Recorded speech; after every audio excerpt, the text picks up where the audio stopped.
apa betul Ahlus Sunnah wal Jamaah mendahulukan akal daripada dalil Al-Quran dan Sunnah? Ini fitnah atau Wahabi pandai-pandai aja ya?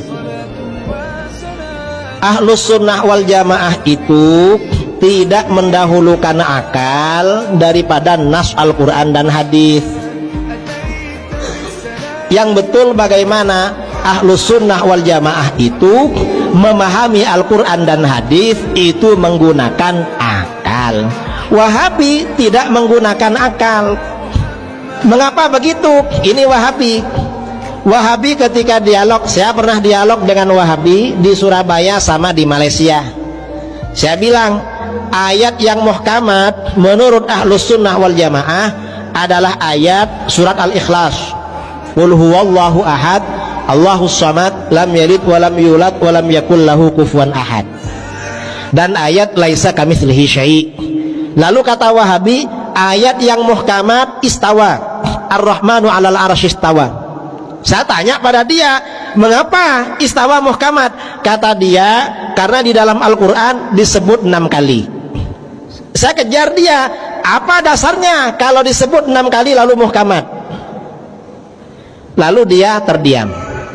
Kalau kami Ahlus Sunnah wal Jamaah, ayat yang muhkamat yang jelas maknanya ayat tadi, surat Al-Ikhlas. Mengapa surat Al-Ikhlas? Karena sabab nuzulnya ayat itu turunnya sebagai jawaban terhadap pertanyaan orang musyrik dan orang Yahudi kepada baginda Rasulullah SAW yang bertanya tentang sifat-sifat Tuhan. Orang musyrik dan orang Yahudi bertanya tentang sifat-sifat Allah, lalu turun surat Al-Ikhlas. Karenanya surat Al-Ikhlas keutamaannya sepertiga Al-Quran. Orang baca surat Al-Ikhlas pahalanya seakan-akan membaca sepertiga. Kalau membaca 3 kali seakan-akan hatam Quran. Ini surat Al-Ikhlas. Karenanya di dalam hadis-hadis Bukhari, hadis Muslim diungkapkan surat Al-Ikhlas itu adalah sifatur Rahman. Karenanya kata para ulama, setiap kesimpulan ayat Al-Quran kalau bertentangan dengan kesimpulan surat Al-Ikhlas maka harus dijauhi. Mengapa? Karena ini yang menjadi ayat muhkamat. Saya bilang begitu. Lalu kata Wahabi, itu karena istawa 6 kali. Gak ada seperti itu. Kalau alasannya banyak-banyakan, istawa memang 6 kali. Tetapi ayat Al-Quran yang membicarakan tentang akal di dalam Al-Quran dihitung ada sekitar 36 kali.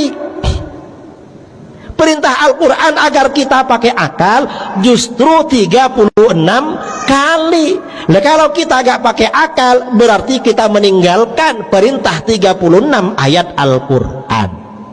Jadi begitu. Wahabi itu ya gak ngerti itu. Gak ngerti. Coba kalau ada Wahabi tanyakan, akidah mana Ahlus Sunnah gak punya dalil ayat Al-Quran hadis? Mana? Tanyakan. Pasti mereka gak mau. Sifat 20 atau sifat 20, sifat jaiz, itu Al-Quran hadis dalilnya. Cuma Wahabi gak tahu. Mengapa? Ya karena mereka gak pakai akal. Kalau Ahlus Sunnah ini pakai akal, karenanya tahu itu. Jadi begitu. Wallahu a'lam.